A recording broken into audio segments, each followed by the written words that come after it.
Typing coaching centre में विजय का पहला दिन था। वो अपनी सीट पर बैठा टाइप सीखने के लिए नियमावली बुक पढ़ रहा था। तभी उसकी निगाह अपने कैबिन के गेट की तरफ गई।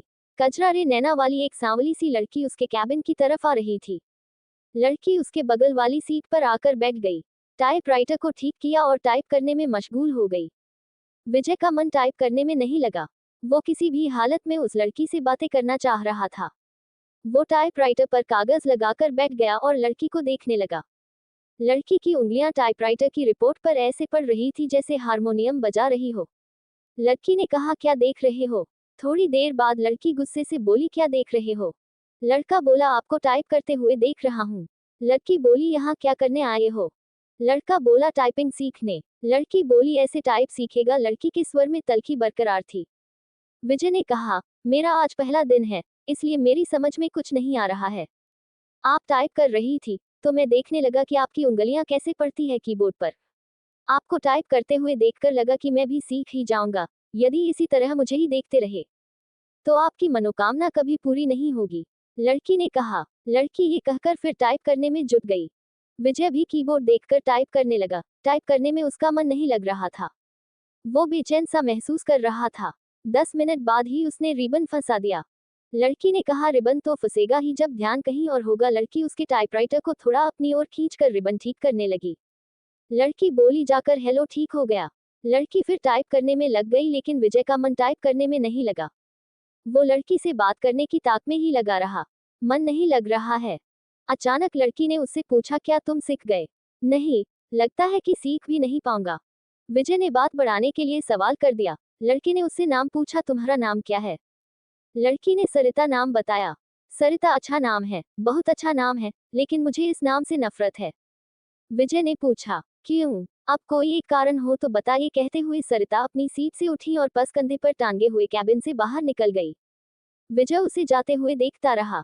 उसके जाने के बाद उसने टाइपराइटर पर नजर डाली। टाइपराइटर उसे उदास लगा। उसे शायद सरिता से प्यार होने लगा था। इसी दिन से विजय हवा में उड़ने लगा, रातों को छत पर घूमने लगा, तारे गिनता और उनसे बातें करता, चांदनी रात में बैठकर कविताएं लिखता। गर्मी की धूप उसे गुनगुनी लगने लगी। अब लव स्टोरी कहानी विजय पढ़ने लगा। दुनिया गुलाबी हो गई तो जिंदगी गुलाब का फूल। आंखों से नींद गायब हो गई थी। वही ख्यालों में पैदल ही कई कई किलोमीटर घूम आता था। इस स्थिति के बारे में उसने अपने एक दोस्त को बताया तो उसने कहा, तुम्हें प्यार हो गया है।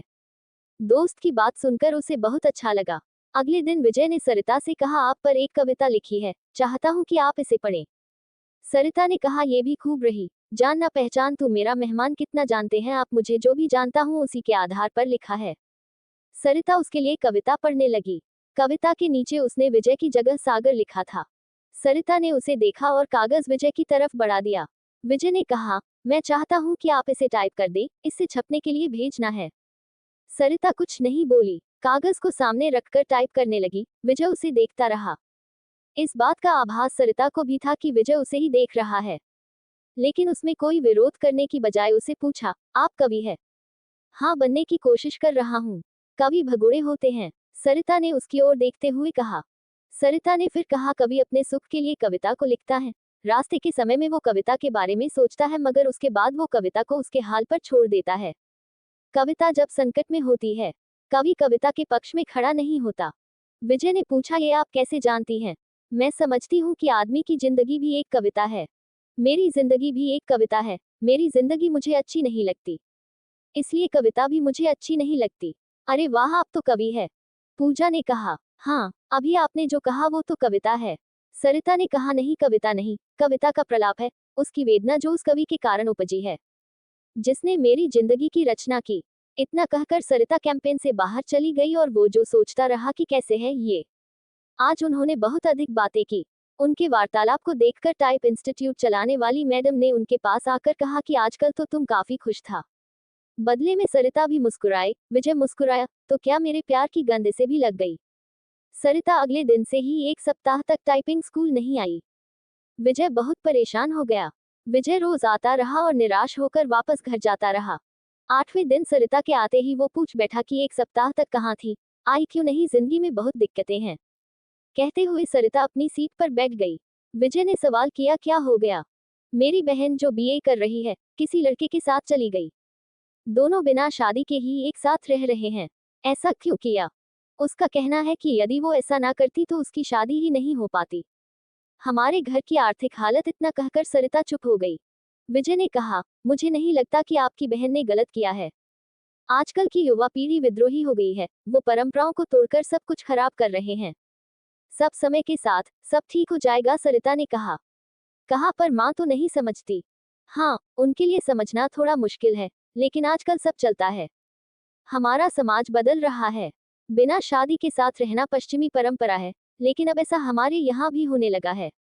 हाँ, बैठकर सपनों के राजकुमार का इंतजार करने से तो बेहतर ही है ना कि जो हाथ थाम ले उसके साथ चल दिया जाए, चाहे 4 दिन ही सही। जिंदगी में बाहर तो आएगी। विजय को लगा कि कह दूं कि फिर तुम मेरे साथ क्यों नहीं चलती, हम शादी कर लेते हैं। पर वो कह नहीं पाया। जानते हो, मेरी एक बहन 12वीं में पढ़ रही है, उसका भी एक लड़के से प्रेम चल रहा है। वो तो नहीं दूसरे से शादी करने को तैयार हैं। अगले साल बालिग होते ही दोनों शादी कर लेंगे। विजय के मन में आया कि कह दे कि अच्छा ही है, वह अपने आप पर खोज ले तो तुम्हें परेशानी नहीं होगी। वैसे भी 5,000 की नौकरी में तुम कौन सा राजकुमार उन्हें दे दोगी। अच्छा है कि वह अपने अपने प्रेमियों के साथ भाग जाए। इन बातों बातों में एक दिन सरिता ने उसे बताया था कि उसके पिता की मौत हो चुकी है और वो 3 बहन है, उसका कोई भाई नहीं है। बहनों में वही सबसे बड़ी है। वो एक ऑफिस में काम करती है और उसे 5,000 मासिक वेतन मिलता है, तो दूसरी जगह काम पाने के लिए टाइपिंग सीख रही है। मैं भी सोचती हूँ कि बहन ने जो किया ठीक ही है।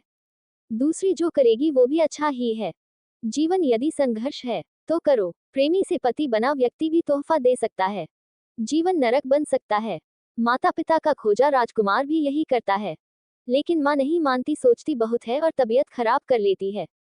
पुराने जमाने की है ना। मगर हद तो ये हो गई कि वो मुझसे कहने लगी है तुम भी किसी के साथ भाग जाओ। मैं उन्हें इस हाल में छोड़कर किसके साथ, सरिता रो पड़ी। विजय की समझ में नहीं आया कि हो क्या गए और अब क्या करें। स्थिति को सरिता समझ गई। तू खुद पर काबू किया और फिर से टाइप करने लगी। 10 मिनट बाद सरिता उठी और बिना बोले ही चली गई। विजय की इच्छा हुई कि वो उसके पीछे पीछे चला जाए, लेकिन वो बैठा रहा और उसे जाते हुए देखता रहा। आसमान में बादल घिर आए थे, इस कारण परिवेश में अंधेरा पसर गया था। रह रहकर आसमान में बिजली चमकती और बादल के रास्ते ऐसे मौसम में भी टाइपिंग स्कूल जाने के लिए तैयार था। वो सरिता से मिलना चाहता था। जब वो घर से निकला तो बूंदाबांदी शुरू हो चुकी थी, फिर भी वो तेज कदमों से टाइपिंग स्कूल की तरफ बढ़ने लगा। कुछ ही दूर गया कि बारिश तेज हो गई। सड़क पर चल रहे लोग भागकर किसी छांव में खड़े हो गए, पर वो अपनी मस्ती में भीगता हुआ चलता रहा। इंस्टीट्यूट पहुंचकर उसे पता चला कि सरिता नहीं आई है। इतनी बारिश में आने की क्या जरूरत थी। मैडम ने विजय से कहा, अब सरिता यहाँ कभी नहीं आएगी। क्यों, आपको कैसे पता? उसका फोन आया था, उसने कहा कि अगर तुम आओ तो तुम्हें बता दूं। वो कभी नहीं आएगी। विजय की आवाज धीमी होने लगी।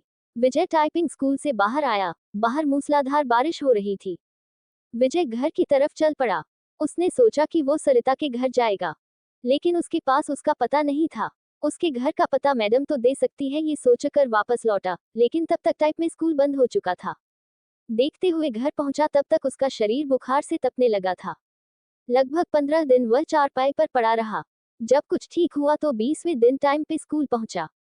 ये सिलसिला 15 दिनों तक चला। 16वें दिन उसे मैडम मिली। उसे देखते ही बोल पड़ी, काफी कमजोर हो गया हो। विजय ने कहा, हाँ, उस दिन बारिश में भीगा तो बीमार हो गया था। विजय मैडम से सरिता के घर का पता मांगा तो उसने एक कागज पर लिखा और विजय के हाथ में थमा दिया। मैडम को धन्यवाद बोलकर वैसे चल पड़ा। वो आज ही सरिता से मिलना चाहता था। जब वो मैडम के दिए हुए पते पर पहुंचा तो वहां ताला लगा था। पड़ोसियों से पूछने पर पता चला कि सरिता यही रहती थी, लेकिन अब मकान बेचकर चली गई है। कई लोगों से पूछने के बाद भी विजय को उसका नया पता नहीं मिला। बेचारा निराश होकर घर लौट आया। सरिता के इस व्यवहार से उसे काफी धक्का लगा। उसे कुछ समझ नहीं आ रहा था कि सरिता ने ऐसा क्यों किया। वो सरिता की याद में कविताएं लिखने लगा। एक दिन उसने एक सपना देखा और उसके भावों को कविता के रूप में कागज पर लिखा। विजय की इस कविता को पत्रिका में छपे 1 महीनों से अधिक हो गया है, लेकिन उसके पास इस बार भी अब तक सरिता का कोई पत्र या फोन नहीं आया है। उसे उम्मीद है कि एक ना एक दिन सरिता उससे संपर्क जरूर करेगी। जब से वह कविता प्रकाशित हुई है तब से वह फोन की प्रति 1 घंटी पर चौंक जाता है। यही नहीं, हर रोज पोस्टमैन का बेसब्री से इंतजार करता है। अब उसके आने का समय खत्म हो जाता है तो वो समुद्र में डूब जाता है और अपना प्राण त्याग देता है। दोस्तों, उम्मीद करती हूँ आपको हमारी कहानी पसंद आई होगी। कहानी पसंद आई है तो वीडियो को लाइक करें, चैनल पर नए हैं तो सब्सक्राइब करें और हाँ, नोटिफिकेशन बेल को जरूर दबाएं ताकि अगली अपडेट सबसे पहले आपको मिले।